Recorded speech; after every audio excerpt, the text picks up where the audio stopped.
আল্লাহর নবী রাহমাতুল লিল আলামিন একদিন বসে আছেন, একজন সাহাবী আমার নবীর কাছে যায় বলে, ইয়া রাসূলুল্লাহ, আজকে আমারে কিছু ওয়াজ করে শোনান, আজকে আমারে কিছু নসিহত করে শোনান।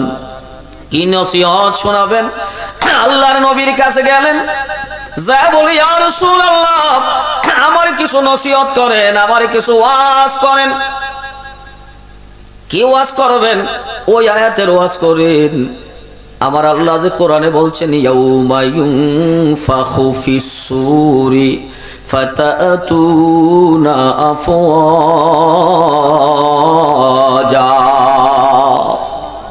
ইসরাফিলে যখন সিংহা ফুঁক মারবে, মানুষগুলো দলে দলে হাসরের ময়দানের দিকে দৌড়াইতে থাকবে, দৌড়াইতে থাকবে। ডাক দিয়ে বলেন, ইয়া রাসূলুল্লাহ, ওই হাসরের ময়দানের দিনের অবস্থা সম্পর্কে একটু নসিহত করেন, কিছু বলেন। এই কথাটা শুনবার পর আল্লাহর নবীর দুটো চক্ষু মুবারক দিয়া পানি মুবারক পড়ে নবী আমার কান্না শুরু করলেন। নবী বলেন, রে সাহাবী, এমন একটা কথা আমারে জিগাইলা, এমন এক দিনের কথা আমারে জিগাইলা, যেই দিনের অবস্থা বড় ভয়াবহ হবে, বড় ভয়াবহ অবস্থা। এই কথাটা বলার পর আমার নবী বলেন, সব মানুষ হাসরের ময়দানে দলে দলে তো উঠবে, এটাও ঠিক, তবে সাহাবীরা শোনো, আমার উম্মতের মধ্যে এমন কিছু মানুষ হাসরের ময়দানে উঠবে, তারা সবাই একরকমে উঠবে না, 10টা ভাগে ভাগ হয়ে তারা হাসরের ময়দানে উঠবে। আল্লাহু আকবার বলেন। কয় ভাগ? কষ্ট হইতেছে? এই 10টা ভাগ কি বলবো? একটু আমার সাথে আপনার আওয়াজ দিন, বেশি লম্বা করব না, কারণ আমি ভিন্ন দিকে না যাই আলোচনায় ঢুকে গেছি, এই জন্য অল্প সময় যেন একটু বেশি কথা বলতে পারি। নবী আমার বলেন, ওই হাসরের ময়দানে আমার উম্মত যখন উঠবে, যারা জাহান্নামী হয়ে যাবে তারা এক ধরনের হবে না, এরা 10টা ভাগে ভাগ হয়ে এক একজন এক এক দিকে যাবে, জাহান্নামী হবে 10 ভাগে ভাগ হবে তারা। কেন ভাগ হবে? কারণ আল্লাহ তো জাহান্নামের জন্য বানাই নাই, আল্লাহ তো চাইছিল জান্নাতে যাও, নবীও তো চায় আমার উম্মত জান্নাতি হোক। উম্মত কেন জাহান্নামী হবে এবং তার আকৃতি কেন পরিবর্তন হবে, তার অবস্থার পরিবর্তন কেন হবে, এই বিষয়ের বর্ণনা আমার নবী দিতে যায় বলেন, নবী আমার বলেন, ফা আম্মাল্লাযীনা আলা সূরাতিল কিরদাতি ফালতাফাতু মিনান নাসি ইয়ানি আন-নামাম। আল্লাহু আকবার বলেন। নবী বলেন, ওই হাসরের ময়দানে একদল মানুষ হবে রে,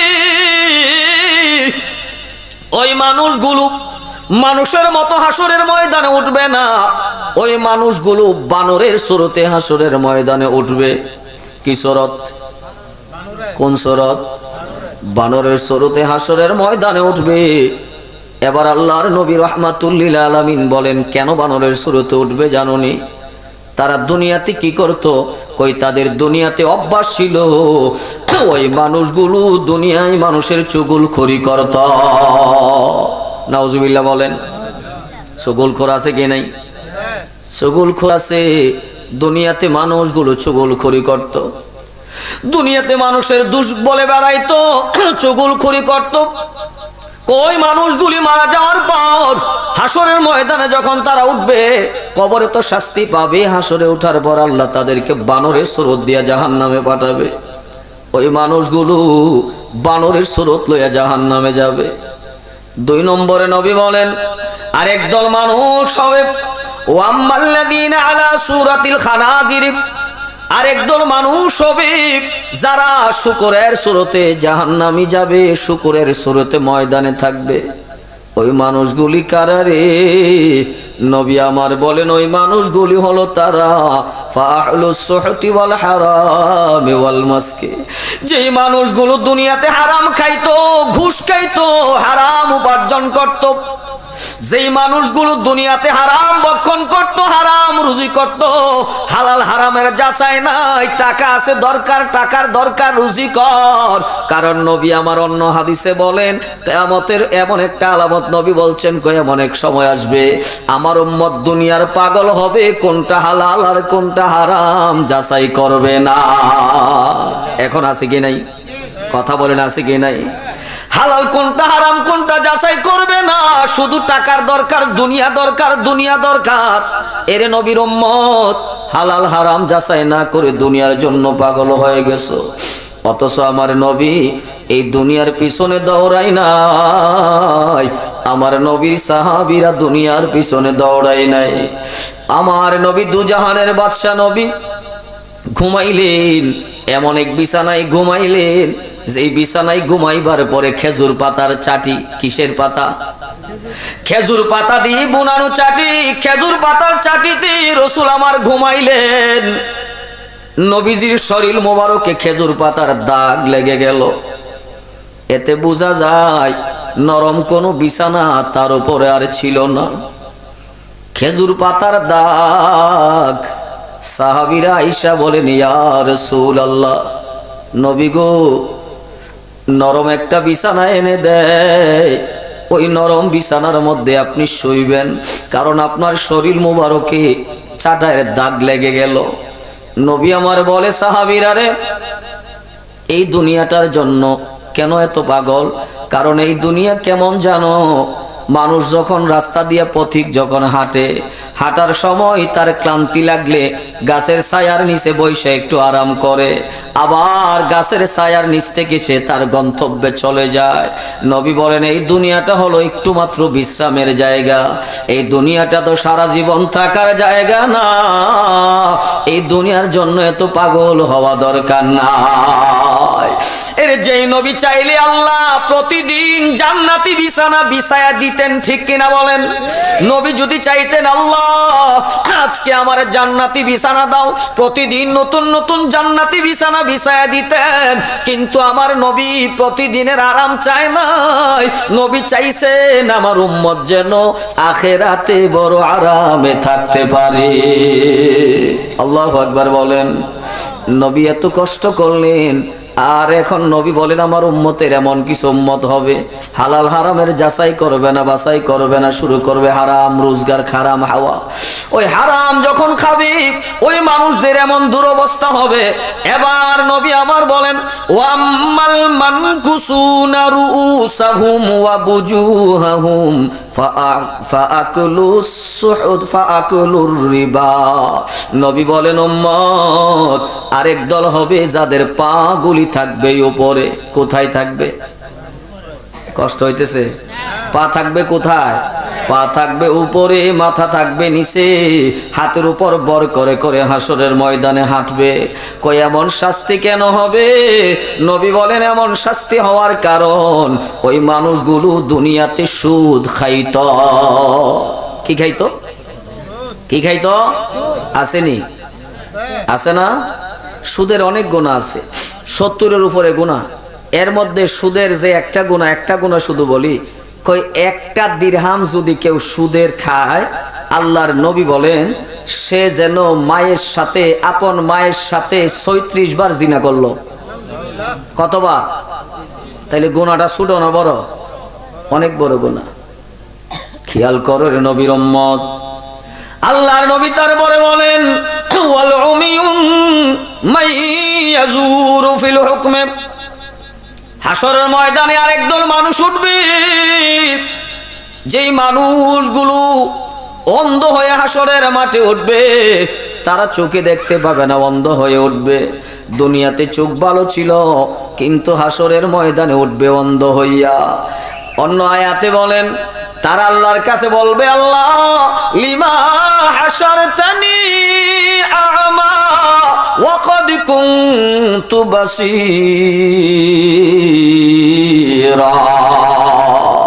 আল্লাহর কাছে ডেকে বলবে, আল্লাহ আমাদের তো দুনিয়াতে চোখ ছিল, ও আল্লাহ কেন আজকে অন্ধ বানায় হাসরের মাঠে উঠাইলা? আল্লাহ সেদিন বলবেন, আমার আয়াত তোমার কাছে পরে শোনানো হয়েছিল, ওই দিন তুমি দেখো নাই, শোনো নাই, আমার আয়াত শোনো নাই, যার কারণে আজকে তোমাকে বলা হয়েছে। এর এই হাদিসে রাসূল বলেন, একদল মানুষ অন্ধ হয়ে উঠবে, তারা চোখে দেখতে পাবে না। তারা কেন দেখবে না? নবী বলেন, ওই মানুষ চোখে দেখবে না যেই মানুষ এই দুনিয়ার মধ্যে নেই বিচার করে না। কি বিচার? বিচারের মধ্যে ভেজাল করছে। মাইয়াজুরু ফিল হুকমে, বিচার কাজের মধ্যে যারা ভেজাল করেছে, ওই মানুষগুলো নেই বিচার করে নাই, ঘুষ খাইয়া বিচার উল্টায়া দিছে। এমন হয় কিনা? কথা বলেন, হয় কিনা? এর নবীর উম্মত, নেই বিচারক যদি হয়, আমার নবী বলেন নেই বিচারকের জায়গা আমার আল্লাহর আরশের ছায়ার নিচে জায়গা হবে তাদের। ওই বিচারক তিন ধরনের হয়। এক ধরনের বিচারক নেই বিচার করে যাই না শূন্য, আরেকজনের বিচারক আছে কোনো জানা শোনা নাই বিচার করে ফেলে, এটাও বিপদ। আরেকটা আছে শুনে ঠিক কিন্তু যাচাই বাছাই ছাড়াই শুধু বিচার করে দেয়। কই দুই ধরনের মানুষ বিপদগ্রস্ত হবে, যারা নেই বিচার করবে আরশের ছায়ার নিচে থাকবে, আর যারা বিচারের মধ্যে ভেজাল করবে, নবী বলেন হাসরের ময়দানে অন্ধ হয়ে তারা উঠবে। এমন সমস্যা আছে কি নাই? এই সমস্যা যদি থাকবে, ও নবীর উম্মত, মাইকের আওয়াজ যত দূর যায়, আল্লাহর কাছে তওবা করে নাও, তওবা করে কান্না করো, আল্লাহ জীবনে আর এমন অপরাধ করব না, যা করেছি মাওলা তুমি ক্ষমা করে দাও। মাফ করার মালিক কে? আরো বড় করে বলুন কে? ও নবীর উম্মত, 5 নম্বরে আমার নবী বলেন আসুম্মুল বুকুম। আরেক দল হবে বদির এবং বুবা, কানেও শুনবে না, চোখেও তারা কথাও বলতে পারবে না, কানেও শুনবে না, মুখ দিয়া কথা বলার শক্তি হারায় ফেলবে, কানেও শুনবে না, কানে কথা শুনবে না, মুখেও বলতে পারবে না। কই কেন এমন হবে? দুনিয়াতে তো তারা ভালোই ছিল, কথাও শুনতো, তারা বলতেও পারতো, কানেও শুনতো, হাসরের ময়দানে কেন শুনবে না, বলতে পারবে না? কই কারণ হলো যেই মানুষগুলো বলতে না পারার কারণ, কই ওই মানুষগুলো আল্লাযীনা ইয়াজিবুনা বিআমালিহিম, ওই মানুষগুলো অন্যায় করত, খারাপ কাজ করত, আবার অন্যায় করে করে বেদাগিরিও দেখাইতো। আছে কিনা? কতরা করস বাধা দেয়, আমি করছি দেখতো বাধা দেয়নি। টাকা পয়সা আছে, অনেক সময় অপরাধও করে ফেলি, হয় কিনা বলেন? অন্যায় করার পরে আবার বেদাগিরি দেখায়, অপরাধ করার পরে বেড়াগিরি দেখায়। আমার নবী বলে, উম্মত শোনো, এমন অবস্থা যারা করবা, হাসরের ময়দানে যখন তুমি উঠবা, ওই ময়দানে কথা বলবারও শক্তি নাই, কানে শুনবার আর তোমার শক্তি হবে না। এই জন্য নবীর উম্মত, অন্যায় যদি হয়, না জেনে যদি করি, তওবা করে নাই, জেনে করলেও তওবা করে নাই, আল্লাহ করে ফেলেছি, শয়তানের কুমন্ত্রণায় পড়ে তুমি আমারে মাফ করে দাও, তওবা করে নাও। তওবা করে দুটো চোখের পানি ফেলাইয়া আল্লাহর কাছে যখন কান্না করবারে নবীর উম্মত, আমার আল্লাহ ওই বান্দারে মাফ করে দিবে। কারণ আল্লাহ বলছেন, বান্দারে, ও মুমিনের দল, তুবু ইলাল্লাহি তাওবাতান নাসুহা, ও ইমানদার, আল্লাহর দরবারে তওবা করো। ওরে মুমিন, আল্লাহর দরবারে তওবা করো, তওবা করার মতো তওবা করো, যেই তওবা, এমন তওবা যে এরপরে আর আমি গুনাহ করব না, এটাকে বলা হয় খালিস তওবা। আল্লাহু আকবার বলেন। তওবাতান নাসুহা, নাসুহা কোনো ব্যক্তি না, নাসুহা হইল তওবা করার মতো তুমি তওবা করো আল্লাহর কাছে। তওবা যখন করবা, আমার আল্লাহ জীবনের গুনাহ মাফ করে দিবেন। নবীর উম্মত বলেন, এই দুনিয়াতে মাফ করার মালিককে, আখেরাতে মাফ করার মালিককে। তাইলে মাপ যিনি করবেন তার কাছেই তো মাপ চাইতে হবে, ঠিক কিনা? ওই মাওলার কাছে মাপ চান, আল্লাহ জীবনে অন্যায় করে ফেলেছি, ভুল করে ফেলেছি, মাওলা তুমি ক্ষমা করে দাও। আল্লাহর কাছে কান্না করে মাপ চাইবেন। তারপরে আমার নবী রাহমাতুল লিল আলামিন বলেন, 6 নম্বরে নবী আমার বলেন, ওয়াল্লাযীনা ইয়ামগুদুনা আলসিনাতাহুম ফাল উলামাউ ওয়াল কুসাসু আল্লাযীনা ইউখালিফুনা কাওলাহুম ওয়া ফি'লাহুম। আল্লাহু আকবার বলেন। কষ্ট হইতেছে বেশি, যেহেতু আপনারা মানুষও খুব বেশি না, ছোট মাহফিল, লম্বা লম্বা করে বক্তব্য দিচ্ছি না। আর প্রত্যেকটা বিষয়ের উদাহরণ দিলে অনেক লম্বা হবে। শুধু এই বিষয়গুলি বলে যাচ্ছি কেন? কারণ আমাদের মধ্যে যতক্ষণ পর্যন্ত পরিবর্তন না আসবে, গুনাহ আসেনি, কথা বলে না, আছে কি নাই? মাফের দরকার আসেনি, মাফের দরকার আছে না? তাহলে গুনাহ যেহেতু আছে, মাফের দরকার আছে। কোন গুনার কারণে কি ধরনের শাস্তি হয় এটা যখন কেউ জানবে, বুঝবে, তার অন্তরে একটু ভয় জাগবে কিনা, যে আমার মধ্যে পরিবর্তন আনা দরকার, এমন একটা চিন্তা আসবে কিনা? এই জিনিসগুলি, পরিবর্তনগুলি আমাদের দরকার। কারণ হাজের নাজের, এলমে গায়েব, নূর, মিলাদ কিয়াম, মাজার জিয়ারত, তারপরে উরুস ফাতেহা যা আছে এগুলি তো আমরা মানি, ঠিক কিনা বলেন? এগুলি তো আমরা মানি বলেই তো এগুলি করি, ঠিক কিনা বলেন? তো এইটার বিষয়ে আর নতুন করে আমার আপনাকে বলার দরকার নাই। নতুন যারা জানে না তাদেরকে বোঝানো দরকার। আর যারা আমরা এইগুলি মানি, আমাদের মধ্যে আরো কি পরিবর্তন আসা দরকার, এই কথাগুলি বলতে হবে, ঠিক কিনা বলেন?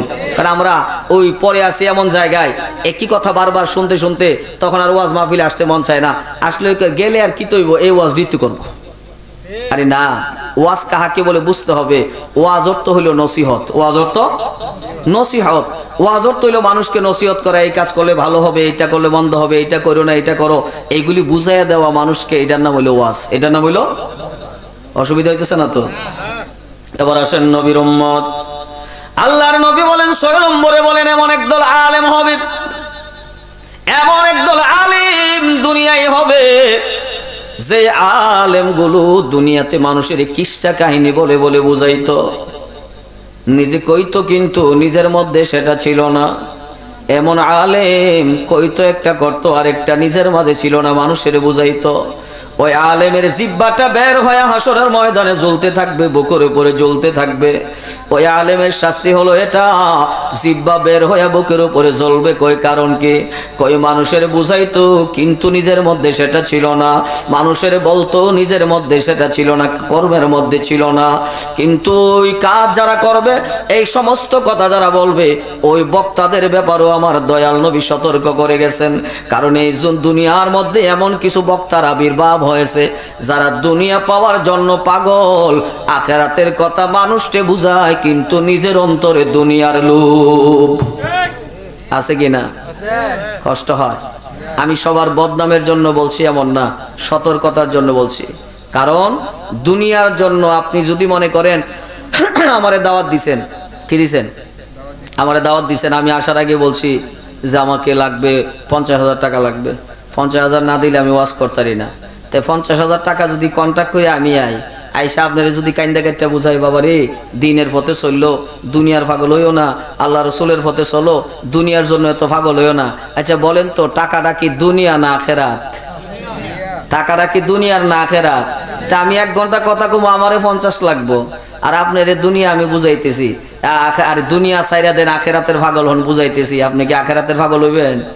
আপনিও তো কইবেন আমার ফুলা যদি একটা এরকম বানাই দিতাম তাইলে লাভ হইতো। কারণ রাইট ফিসে 50, 60, 1 লাখ, এটা কি কম টাকা?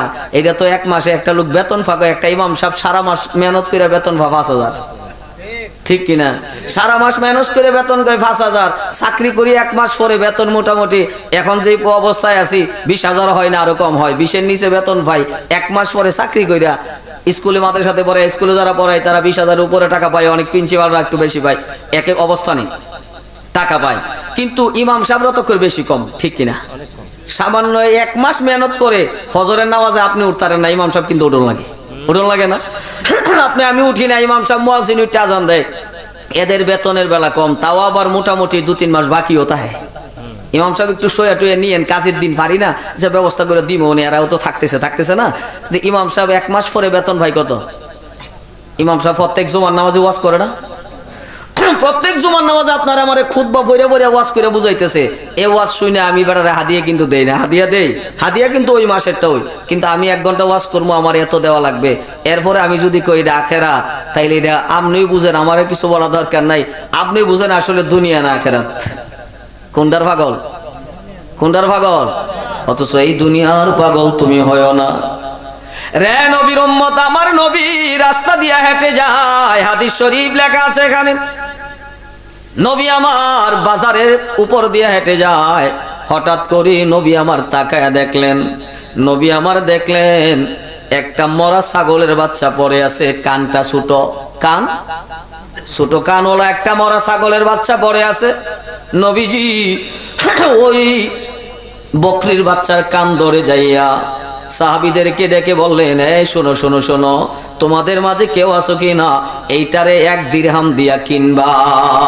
আল্লাহু আকবার বলেন। নবী কই তোমাদের মাঝে কেউ আছে, এটারে 1 দিরহাম দিয়া কিনবা? মনে করেন আমরা বাংলাদেশ হিসাব করে বলি 1 টাকা দিয়া কিনবা, কেউ আছো? এবার ওরা বলে না, এটা আমরা কেন কিনবো, এটা কিনা আমাদের দরকার নাই। নবী বলে, টাকা ছাড়া যদি দেয়, টাকা লাগবে না, টাকা ছাড়া এটা কিনবা কিনা বলো।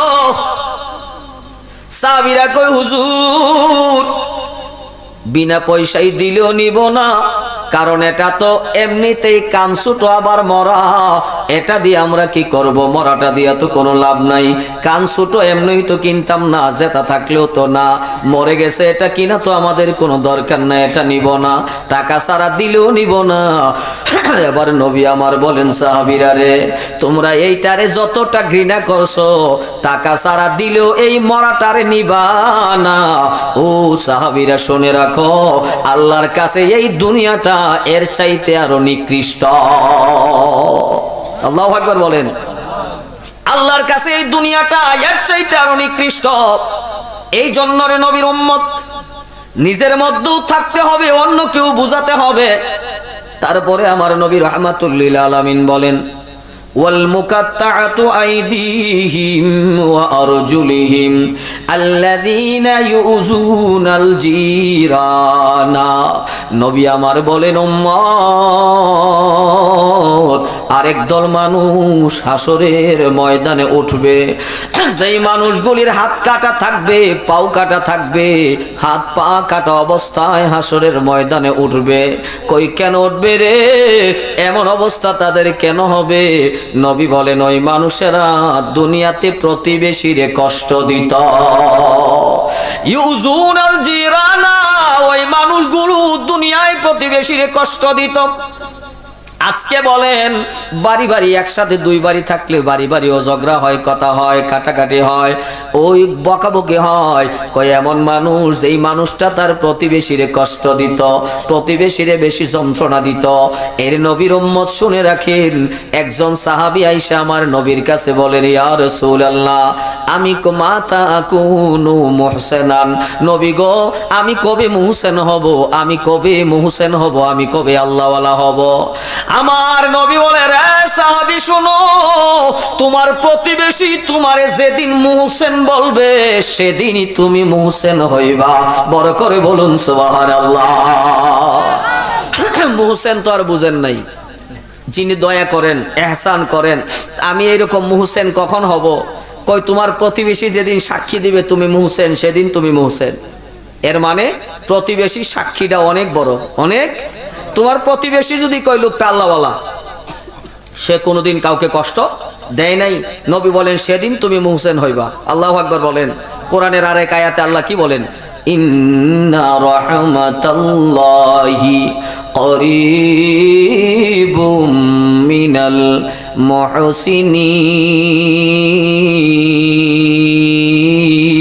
মুহসিনিন। নিশ্চয় আল্লাহর রহমত হলো তার মুহসিন বান্দাদের কাছে। আল্লাহর রহমত হলো মুহসিন বান্দাদের কাছে। মুহসিন কারে কয়? অনেক গুণের মধ্যে একটা গুণ হলো মুহসিন বলা হয় তাকে, যেই মানুষের দ্বারা প্রতিবেশী কষ্ট পায় না। আজকে দেখা যায় বাড়ির সাথে বাড়ির গালিগালাজের অভাব নাই, একসাথে দেখা হইলে সালাম নাই, কালাম নাই, তার সাথে দেখা নাই, তার বাড়িতে আসা নাই, যাওয়া নাই, বিরোধিতার শুরু বিরোধিতা বিরোধিতার পর বিরোধিতা। এরে মোমেন ভাই, ভুল হবে, অন্যায় হবে, ঝগড়া হবে, কিন্তু প্রতিবেশীর সাথে সমাধান করে নাও, ঝগড়াঝাটি ছেড়ে দাও। প্রতিবেশীরে গালি দিও না, প্রতিবেশীরে কষ্ট দিও না।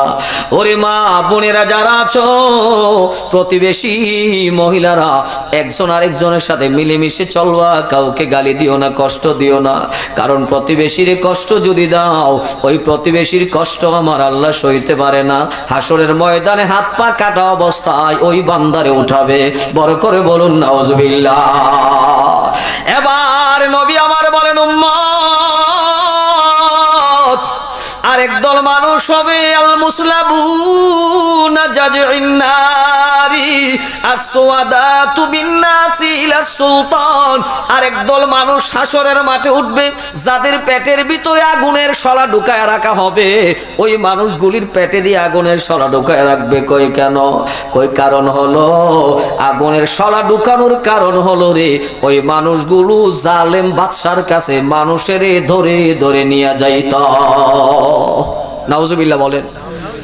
জালেম বাদশার কাছে মানুষের ধরে ধরে নিয়ে যাইতো।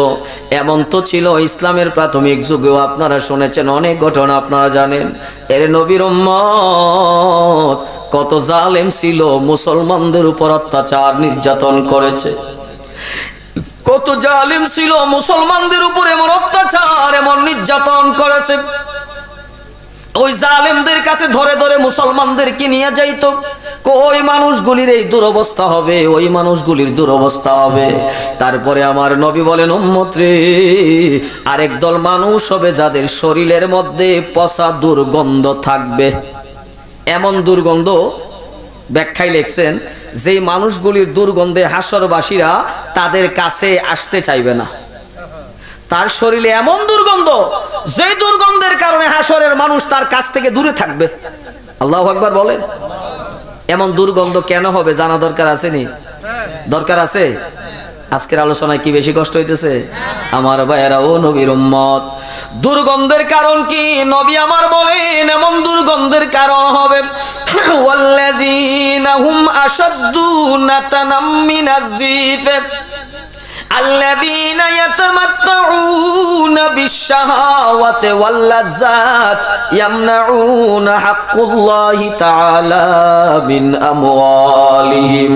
যেই মানুষগুলি দুনিয়াতে ভোগ বিলাস করে কাটাইতো, দুনিয়ার মধ্যে বড় সেন্ট লাগাইয়া, সুগন্ধি লাগাইয়া, বড় আরামে বেড়াগিরি দেখাইয়া চলতো, কিন্তু আল্লাহর পথে মানুষ দান করত, খরচ করত, ওই মানুষগুলো আল্লাহর পথে মানুষকে দান করতে বাধা দিত, আল্লাহর পথে খরচ করতে বাধা দিত, যাকাত দিতে বাধা দিত, আল্লাহর পথে খরচ করতে বাধা দিত। আর ওই মানুষগুলি শান শৌকত নিয়ে বড় বেড়াগিরি দেখাইয়া চলতো, বড় শাহওয়াতের সাথে চলতো।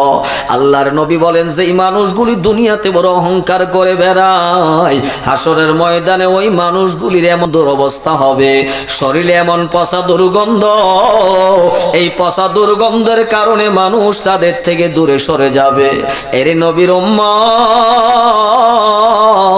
আল্লাহ রসুলের পথে দান খয়রাত করা লাগবে, নিজেও করব, অন্য মানুষকেও করতে বলবো, ঠিক কিনা?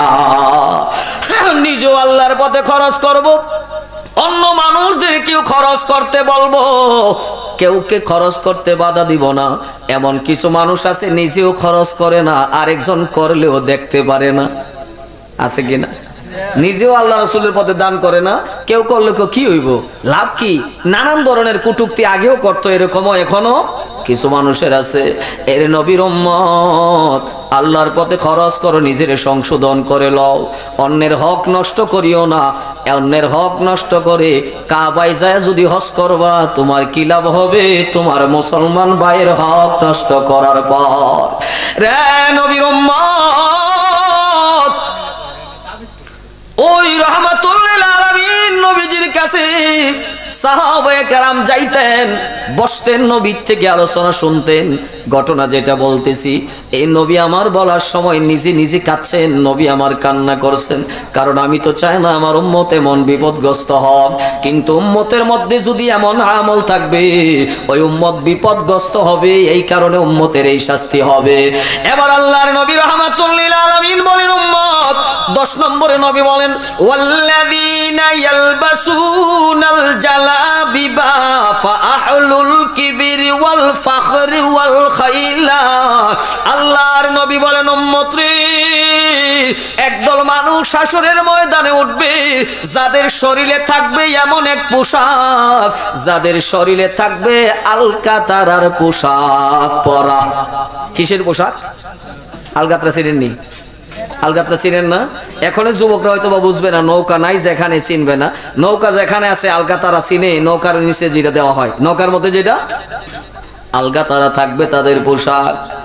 এই আলকাতারার পোশাক পরে যখন উঠবে হাসরের ময়দানে, যখন তারে জাহান্নামের মধ্যে ফালানো হবে, ওই বান্দা যখন জাহান্নামে যাবে, জাহান্নামে যাওয়ার সময় ওই তার এই আলকাতারার মধ্যে আগুন কম লাগবে না বেশি? আগুন কম না বেশি? কেন হবে তার পোশাক, কেন হবে আলকাতরা? দুনিয়াতে তো কেউ আলকাতরা লাগায়া চলে না, দুনিয়ার ভিতরে কেউ তো আলকাতরার পোশাক পরে না। কেন তাদের এমন পোশাক হবে রে? নবী আমার বলেন এমন পোশাক আল্লাহ পরাবে এই জন্য যেই মানুষগুলো দুনিয়ার বুকে ফাহলুল কিবরি ওয়াল ফাখরি ওয়াল খাইলা, যেই মানুষেরা অহংকার করে গর্ব করে বেটাগিরি দেখাইয়া টাকনোর নিচে কাপড় পরে পরে বেটাগিরি দেখাইয়া হাঁটতো চলতো, ওই অহংকারী মানুষগুলিরে আল্লাহ এমন ভাবে আলকাতারা পড়াইয়া জাহান্নামে নিয়ে শাস্তি দিবে। বড় করে বলুন না ওরে মুসলমান, পোশাক পরবা, লুঙ্গি পরো আর পাজামাই পরো, টাকনোর উপরে পরবা, টাকনোর নিচে যেন কাপড় না যায়। টাকনোর নিচে কাপড় পরা কবিরা গুনাহ, বড় গুনাহ। ওই মানুষটার বড় বিপদ হয়ে যাবে, এটাকে অহংকারী মানুষ বলা হয়। এই টাকনোর নিচে কাপড় পরে যারা অহংকারী যারা করে চলবে, বেড়াগিরি দেখায় যারা দুনিয়ায় চলবে, ওই মানুষগুলির এমন শাস্তি আমার আল্লাহ দিবেন। এই জন্য রে নবীর উম্মত, এই দুনিয়ায় ছেলে মেয়ে দিয়েছেন কে? ধন সম্পদের মালিক বানাইছেন কে? সমাজের মেম্বার, চেয়ারম্যান, এমপি, মন্ত্রী ক্ষমতা দিয়েছেন কে? যত দামি মানুষ হও, আল্লাহ ক্ষমতা দিয়েছেন, তোমার কাছে দায়িত্ব দিয়েছেন। ও নবীর উম্মত, শুকর আদায় করো আল্লাহর। আল্লাহ আমাকে এমন নিয়ামত দিয়েছে, আমি আমার নিয়ামতের শুকর আদায় করব।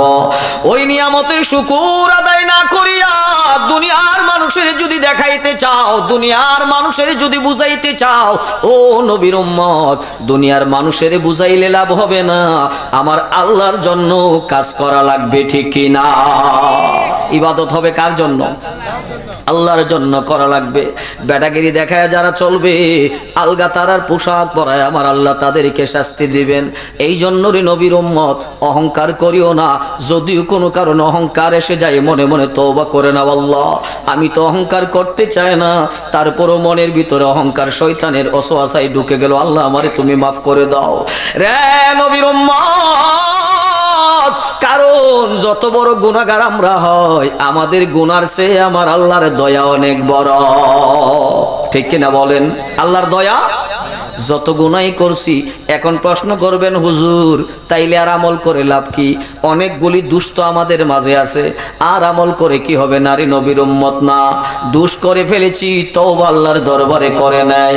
তওবা করার পর আল্লাহর কাছে ক্ষমা চাইলে আমার আল্লাহ ক্ষমা করে দেয়।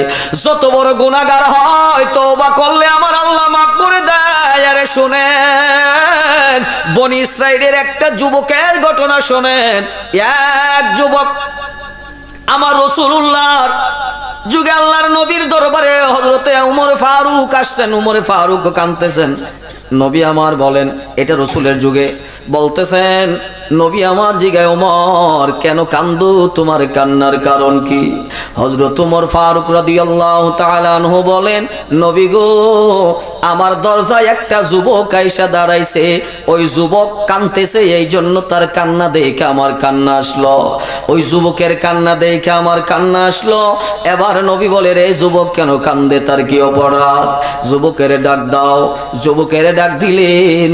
ওই যুবক আইসা আরো নবীজির দরবারে কান্না করে। নবী বলে, রে যুবক কেন তুমি কান্না করো, তোমার কান্নার কারণ কি? ওই যুবক ডাক দেয়, কই হুজুর, আমি এমন অন্যায় করেছি, আমার আল্লাহ মনে হয় আমাকে ক্ষমা করবে না। আমার আল্লাহ মনে হয় আমারে মাফ করবে না। এরই সরাইল নোয়াগাঁওয়ের মানুষ, নিজের গুনার জন্য আল্লাহর কাছে লজ্জিত হও, তওবা করে নাও। যুবকটা কান্না করে বলে, নবী এমন গুনাহ করছি, আল্লাহ মনে হয় আমাকে ক্ষমা করবে না। নবী বলে, যুবক রে, তুমি কি জানো না আল্লাহর কাছে মাফ চাইলে আল্লাহ তো মাফ করে। তুমি কি এমন গুনাহ করছো যেটা ক্ষমা হবে না? তুমি কি আল্লাহর সাথে শিরক করছো? কই তাও করি নাই। তুমি কি কোনো মানুষকে হত্যা করছো অন্যায় ভাবে? তাও করি নাই। তুমি কোনো মানুষকে হত্যা করো নাই, আল্লাহর সাথে শিরকও করো নাই, তারপরেও তুমি এমন ভাবে কাঁদতেছো, তোমার ক্ষমা হবে না, কেন তুমি কান্দো? এবার যুবক কই, হুজুর আপনি যতই আমারে বুঝাইবেন, আমার মন সাক্ষী দেয় আমারে আল্লাহ ক্ষমা করবে না। নবী কই, যুবক রে, এমন কোন অপরাধ তুমি করছো যে অপরাধের কারণে তোমারে আল্লাহ ক্ষমা করবে না বলো? এবার যুবক বর্ণনা দেয়, হুজুর এমন গুনাহ আমি করছি যেই গুনার কারণে আমার আল্লাহ আমারে ক্ষমা করবে না। নবী কই, কি গুনাহ করছো? কই, হুজুর আমি কাফন চুরি করতাম। কি চুরি? কি চুরি? বালানা খারাপ, মানুষটা মারা যায়, ওই মৃত মানুষটার কাফন খুলে খুলে আমি বাজারে বিক্রি করতাম। আমি ছিলাম নাব্বাস, কাফন চোর। ইয়া রাসূলুল্লাহ, একটা যুবতী মারা যায়, ওই যুবতী মেয়েটা মারা যাওয়ার পর, মেয়েটা বড় সুন্দর ছিল, ওই মেয়েটা মারা যাওয়ার পর আমি তার কবরের ভিতরে গেলাম, তার কবর থেকে কাফনের কাপড়টা খুলে আমি নিয়ে আসলাম। ওই মেয়েটার কাফনের কাপড় নিয়ে কিছু দূর চলে আসলাম, হঠাৎ করে শয়তানের ওয়াসওয়াসায় পড়ে আমি লোভ সামলাতে পারলাম না। নাউজুবিল্লাহ বলেন। মেয়েটার কাপড় খুলে আমি নিয়ে আসলাম, কিন্তু মেয়েটারে দেখে আমি লোভ সামলাতে পারি নাই। ওই মেয়েটারে দেখে আমি লোভ সামলাতে পারলাম না, শয়তানের কুমন্ত্রণায় পড়ে গেলাম। আবার আমি ফিরে কবরে গেলাম। আমি কবরের ভিতরে যাইয়া ওই মৃত্যু মেয়েটার সাথে আমি খারাপ কাজ করে ফেলেছি। নাউজুবিল্লাহ বলে। মৃত মেয়েটার সাথে খারাপ কাজ করি আমি যখন কবর থেকে উঠে চলে যাই, আমি দেখলাম ওই মেয়েটা কবরের ভিতর থেকে দাঁড়াইয়া একটা ডাক দিয়া বলে, রে যুবক, তুই আমারে বেইজ্জতি করলি, এই কবরের ভিতরে আমারে বেইজ্জতি করলি রে যুবক। আল্লাহর দরবারে হাসরের ময়দানে আমি উঠবো, তুই আমারে একবারে বিবস্ত্র বানায়া দিলে যুবক, আল্লাহ তোর বিচার করবেন।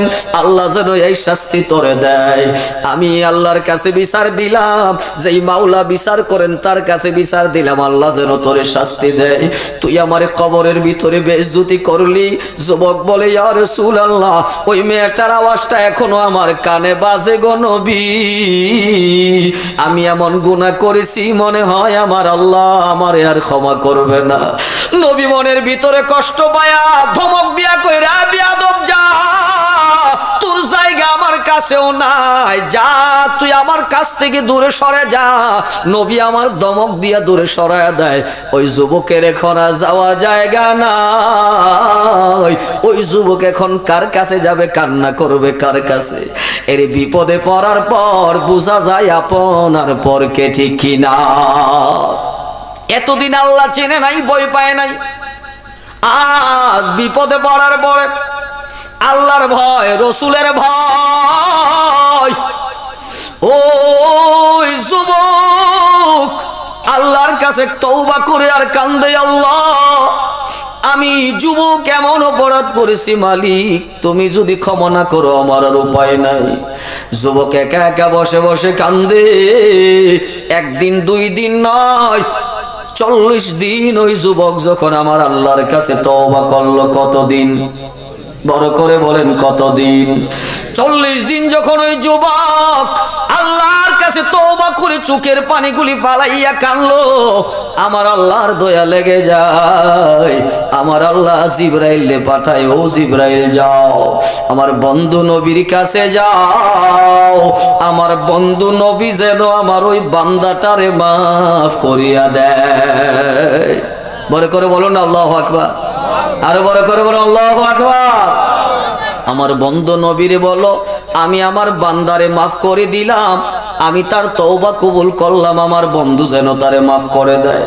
জিবরাইল আয়েশা নবীরে সালাম দেয়, ইয়া রাসূলুল্লাহ, অনেক লম্বা কথা ফাঁকি দেয়া হয়েছে।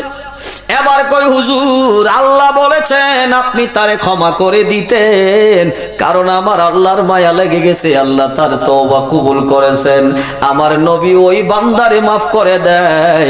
এর এত বড় অপরাধের পর তওবা করার পরে আল্লাহ যেহেতু মাফ করে বুঝায়া দিলেন, বান্দারে দুনিয়াতে এমন অপরাধ করিও না, আর যদিও শয়তানের কুমন্ত্রণায় পড়ে অপরাধ হয়ে যায়, সাথে সাথে আল্লাহর দরবারে তওবা করিয়া লও।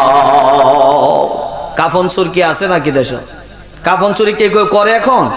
এই সুর তো আর নাই, কাফন চুরি নাই, তাইলে এই চুরি কোনো চুরি দরকার নাই। কারণ চুরের ব্যাপারে হাদিস শরীফ যদি দেখতে যাই অনেক কথা আছে। চুরি করা অবস্থায় যদি ইন্তেকাল করে তখন তার ইমানের মধ্যে ত্রুটি হয়ে যায়। কি হয়ে যায়? ইমান বেজাল। কেউ লেখছেন তার ইমান তার সাথে থাকে না, তার ইমান তার সাথে থাকে না। এই অবস্থায় যদি মারা যায়, বলেন জানাজা পাওয়ার কথা? জানাজা পাওয়ার কথা? তাইলে কোন মরা আল্লাহর কাছে মরবেন? যেই মরাই মানুষ আমারে জানাজা দিতে যাবে না, যেই মরা মরলে আমি মানুষ আমাকে ধরতে যাবে না, দেখতে যাবে না, ঘৃণা করবে। আর যদিও কালেমা একবার পড়ছি বলে কেউ বলে যে আরে কালেমা তো একবার পড়ছিল, আচ্ছা মুসলমান নামাজে গেছে, আমরা লোকে জানাজাটা ভরিয়া দাও, দিলেও তো মন থেকে দিতে যাইতো না, মন থেকে দিতে যাবে। এই জন্য রে ও নবীর উম্মত, এমন অপরাধ করিও না যে অপরাধের কারণে সমাজের চোখেও তুমি খারাপ, আল্লাহ রাসূলের চোখেও তুমি খারাপ। সাহাবী আল্লাহর নবীর কাছে আইসা বলি, ইয়া রাসূলুল্লাহ, ও নবী আমার, এমন একটা কথা আমারে আপনি শিখায়া দেন, এমন একটা আমল আমারে শিখান যে আমলটা আমি করলে দুনিয়ার মানুষও আমারে ভালোবাসবে, আল্লাহও আমারে ভালোবাসবে। বড় করে বলুন সুবহানাল্লাহ। এই ওয়াজটাই আমার শেষ ওয়াজ, এরপর আর সামনে পারবো না। কষ্ট হইতেছে না তো? একটু দুরূদ শরীফ পড়েন। আল্লাহুম্মা সাল্লি সাইয়্যিদিনা মাওলানা মুহাম্মাদ ওয়া আলা আলি সাইয়্যিদিনা ওয়া আলা সাইয়্যিদিনা মাওলানা আল্লাহুম্মা সাল্লি ওয়া সাল্লিম ওয়া বারিক আলাইহি। এবার নবী সাহাবী কয়, ও নবী আমার, এমন একটা কথা আমারে বলে দেন যেই কাজটা করলে আল্লাহ আমারে ভালোবাসবে, মানুষও আমারে ভালোবাসবে। আল্লাহু আকবার বলেন। এবার নবী বলে, রে সাহাবীরে, তুমি দুনিয়ার লোভ ছেড়ে দাও, দুনিয়ার লোভ ছেড়ে দাও, আল্লাহ তোমারে ভালোবাসবে। আর মানুষের কাছে যা আছে ওইটার লোভ তুমি ছাড়া দাও, মানুষ তোমারে ভালোবাসবে। বড় করে বলুন সুবহানাল্লাহ। এক কথায় দুইটা উত্তর হয়ে গেল। নবী কি বললেন? যে তুমি ছাড়তে হবে দুইটাই। একটা হইলো দুনিয়ার মায়া ছাড়ো, দুনিয়ার প্রতি পাগল হইও না, আল্লাহ ভালোবাসবেন। আর তুমি মানুষের জিনিসের সম্পদের প্রতি লোভ করো না, মানুষ তোমারে ভালোবাসবে। এবার বলেন তো, যেই মানুষ অন্যের সম্পদ অন্যায়ভাবে খায় না, যেই মানুষ মানুষের সম্পদ নষ্ট করে না, যেই মানুষ মানুষের কাছে কিছু দেখা লোভ করে না, তারে তো সবাই ভালোবাসে, তারে সবাই ভালোবাসে না? তাইলে আমার নবী কি ওষুধ দিয়ে দিলেন? মেডিসিন ওইটাই যে আল্লাহ দুনিয়ার প্রতি লোভ ছাড়া দাও, আল্লাহ তোমাকে ভালোবাসবেন। আর মানুষের কাছে যা আছে এটার লোভ ছাড়ো, মানুষ তোমাকে ভালোবাসবে। আল্লাহু আকবার বলেন। এক কথায় লোভ ছাড়তে হবে। কি ছাড়তে হবে? কিন্তু আমরা লোভ সামলাইতে পারি নাই, লোভ সামলাইতে পারি নাই। ও নবীর উম্মত, লোভটা সামলায় নাও, আমার নবী সুন্নাত তরিকা মোতাবেক জীবনটা গঠন করে নাও। কারণ নবী আমার বলেন, কুল্লু উম্মতি ইয়াদখুলুনাল জান্নাতা ইল্লা মান আবা। কিলা মান আবা ইয়া রাসূলুল্লাহ? মান আতানি দাখালাল জান্নাতা ওয়া মান আসানি ফাকাদ আবা। এরে নবীর উম্মত, আল্লাহর নবী ডাক দিয়া বলেন, আমার যত উম্মত আছে সব উম্মত জান্নাতি হবে, জান্নাতি হবে। এই কথাই বোঝা যায় সবাই জান্নাতি, ইল্লা মান আবা। কই আবা যারা, তারা জান্নাতে যাবে না। এবার সাহাবীরা বলে, হুজুর আবা কারা? যারা জান্নাতে যাবে না, জাহান্নামী হবে তারা কারা? নবী বলেন, মান আতানি দাখালাল জান্নাতা, যারা আমি নবীর অনুসরণ করবে, যারা আমি নবীরে মানবে, ওই মানুষগুলো হবে জান্নাতি।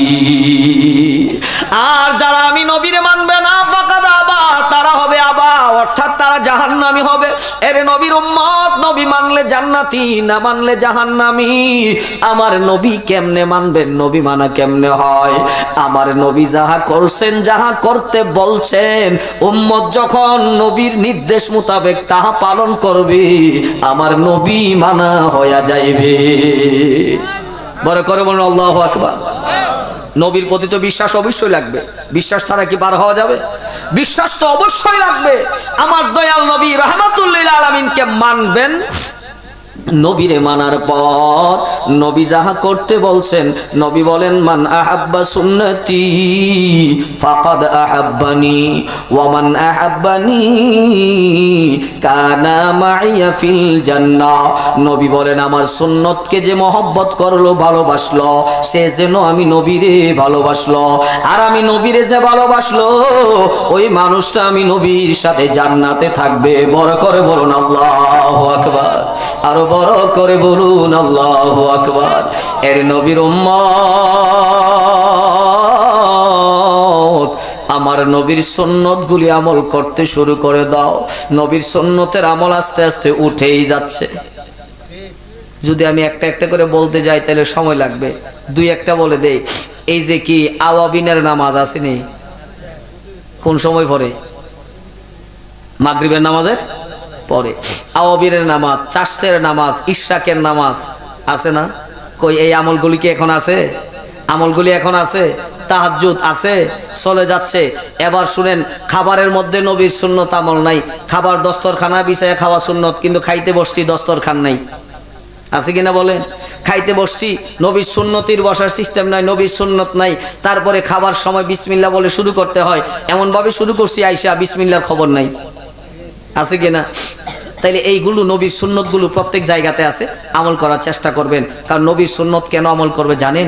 নবীর সুন্নতগুলি আমলের দ্বারা, নবীর সুন্নতগুলি আমলের দ্বারা আপনার ফরজের বেড়া হয়ে যায়। ফরজের বেড়া হয়ে যায়, ফরজের বেড়া হয় নবীর সুন্নত আমলের দ্বারা। আল্লাহু আকবার বলেন। ও নবীর উম্মতের দল, এই ফরজ আমলের দ্বারা নবীর সুন্নতের বেড়া হয়। নবীর সুন্নত ফরজের বেড়া হয় সুন্নত আমলের দ্বারা। এই জন্য নবীর সুন্নতগুলি আমল করতে চেষ্টা করবেন, নবীর সুন্নতগুলি মানবেন, যত সম্ভব নবীর সুন্নত তরিকা মোতাবেক জীবন চালানোর চেষ্টা করবেন। জীবনের প্রতিটা ক্ষেত্রে আমার নবীর সুন্নত আছে, প্রতিটা ক্ষেত্রে আমার নবীর সুন্নত আছে। ওরে নবীর উম্মত, প্রত্যেকটা ক্ষেত্রে নবীর সুন্নতগুলি ফলো করে করে চলবেন। আল্লাহ যেন চলবার তৌফিক দান করে বলুন আমিন। মহব্বতে কয়েক মর্তবা পড়েন লা ইলাহা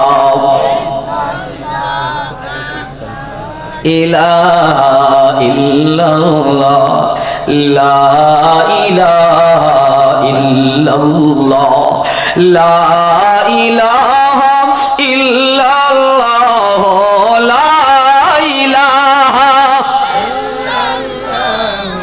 লা ইলাহা ইল্লাল্লাহ, লা ইলাহা ইল্লাল্লাহ, লা ইলাহা ইল্লাল্লাহু মুহাম্মাদুর রাসূলুল্লাহ সাল্লাল্লাহু আলাইহি ওয়াসাল্লাম। রে নবীর উম্মত, সব শেষে অনুরোধ করে বলে দিয়ে যায়, নবীর সুন্নত তরিকা মোতাবেক চলবো, আল্লাহ রসুলের কথা মাইনা চলবো, আর মা বাবার খেদমত করব, ঠিক কিনা? কারণ যেই মার দিকে তাকাইলে হজের সওয়াব হয়, যেই বাবার দিকে তাকাইলে হজের সওয়াব হয়, এমন মা বাবা কবরে আছে কি নাই? আসেনি? এখানে কে কে আছেন আব্বা নাই? একটু হাতটা তুলেন তো। বাপ নাই এমন আসেননি? মা নাই কে আছেন? একটু হাতটা বাড়ান তো, হাত নামান। অনেক মানুষ আছে মা নাই, অনেক মানুষ আছে বাবা নাই। ওরে মা বাবা হারা সন্তান, একবার চোখটা বন্ধ করে খেয়াল করে দেখুন না, আজকে আমরা কত আরামে ঘুমাই, শীতের দিন কত বিছানা কম্বল নিয়ে ঘুমাইলাম, মা বাবা জানি রে এই কবরে কোন হালে ঘুমিয়ে আছে জানি না। ওই কবরে মা কেমন আছে বাবা কেমন আছে খবর জানি না। ও নবীর উম্মত, মা বাবার জন্য বসে বসে আল্লাহর কাছে দোয়া করো, ইসালে সওয়াব করো, ইবাদত করে করে মা বাবার জন্য দোয়া করো, আল্লাহর পথে দান খয়রাত করো। আল্লাহ আমার আব্বা আম্মার কবরে আযাব যেন মাফ করে দেয়। নবীর সাহাবী নবীর কাছে দৌড় দিয়ে আসলেন। আয়েশা বলেন, ইয়া রাসূলুল্লাহ, আমার মা দুনিয়ায় নাই, মরে গেছে, আমি তো ছিলাম না, আমার আম্মা জান বিদায় হয়ে গেছে। নবী গো, এমন কোন আমল আসেনি তার জন্য সদকা করলে কবর থেকে সওয়াব পাবে? আমার নবী বলেন আছে, সদকা করলে সওয়াব পাওয়া যাবে। সাহাবীর সাথে সাথে একটা পানির কূপ ছিল, পানির কূপটা দান করে দিয়া বলে, আল্লাহর নবী গো, আপনারে সাক্ষী রেখে বললাম, আমি আমার মায়ের নামে ওই পানির কূপটা, মিষ্টি পানির কূপ আমি দান করে দিলাম। তখন মিষ্টি পানির বড় অভাব ছিল। সাহাবী বলেন, আমি আমার মায়ের জন্য এটা দান করে দিলাম, এই দানের খাতিরে যেন আল্লাহ মায়ের কবরের আযাব মাফ করিয়া দেয়। রে নবীর উম্মত, মার জন্য বাবার জন্য দোয়া করবা। মা বাপ যাদের কবরে শুয়ে গেছে, যুবক রে ভাই, এখনো যাদের ঘরে মা আছে বাবা আছে বুঝো নাই, এখনো মা বাবার দরদ বুঝো নাই। যাদের ঘরে নাই, ওই সন্তান বুঝে যে বাবা কেমন ছিল। ওই মা বাবার জন্য প্রতি বছর এমন একটা দোয়ার ব্যবস্থা যেন হয়, ওই মা বাবার জন্য প্রতি বছর যেন এমন একটা দোয়ার ব্যবস্থা হয়। দরকার আছে কি নাই? কথা বলেন, আছে কি নাই? দোয়ার দরকার আছে না? আরে দোয়া করবেন চোখের পানি গুলি ফালাইয়া, মার জন্য বাবার জন্য যখন কাঁদবেন, আমার আল্লাহ চোখের পানির খাতিরে মা বাবার কবরে আযাব মাফ করে দিবে। এর নবীর উম্মত, মার মতো বাবার মতো আপন এই দুনিয়াতে তোমার আমার কেউ নাই। একবার খেয়াল করে দেখো, এই করোনা গেল, করোনাকালীন সময়ে কত বিবি তার স্বামীরে ফালাইয়া বাবার বাড়িতে চলে গেছে।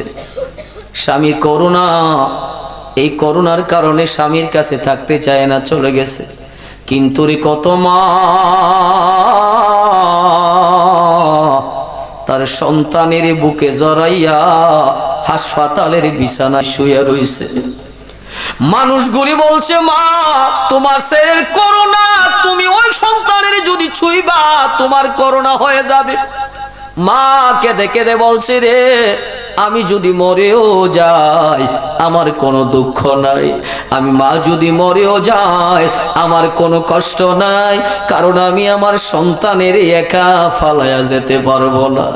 রে মা বাবা কেমন শুনো, এই দুনিয়ায় যাদের মা নাই রে সন্তান কত এতিম,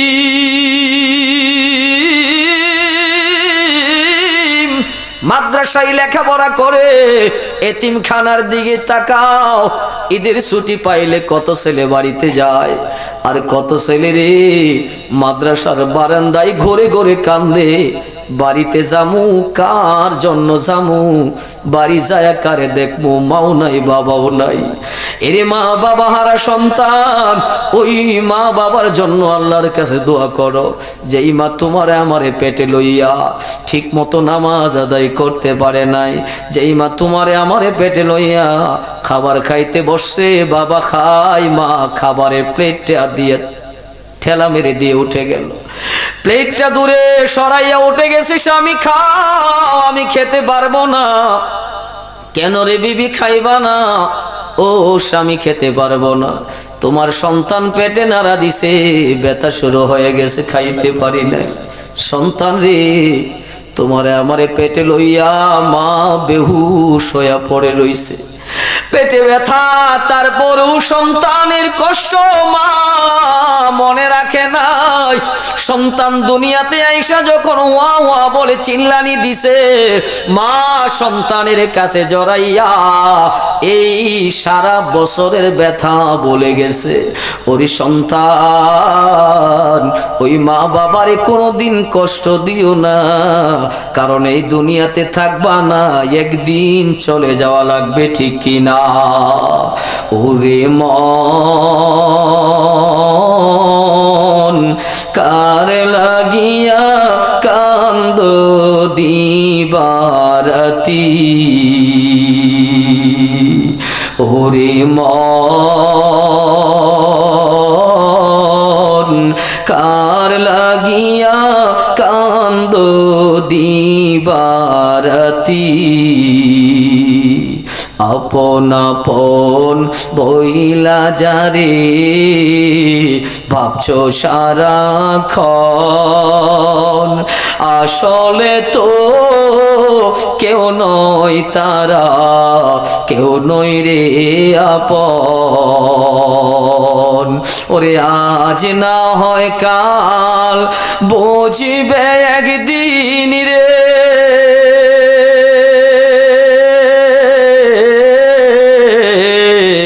আজ না হয় কাল বুঝবে একদিন নিবিলে জীবন বাতি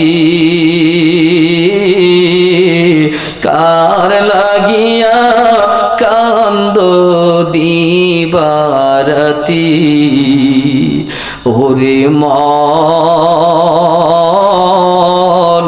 কার লাগিয়া কান্দ দিবারাতি ও নবীর উম্মত এই দুনিয়া ছেড়ে যাওয়ার আগে কিছু পুঁজি আমাদের করে যাওয়া দরকার ঠিক কি না নবী আমারে বলে সাহাবীরা তোমাদের তো কিছুই নাই এই দুনিয়ার গড়বাড়ি সম্পদ তুমি মরে গেলে এইগুলি আর তোমার কিছু নাই এইগুলি দুনিয়ায় যারা থাকবে তাদের হয়ে যাবে তোমার কি কই তুমি যা আগে অগ্রিম পাঠায় রাখছো এটাই হবে তোমার সম্পদ আল্লাহু আকবার বলে তুমি যা পাঠায় রাখছো এটাই হবে তোমার সম্পদ তাইলে এই দোয়ার দরকার আছে কিনা কথা বলেন আছে কিনা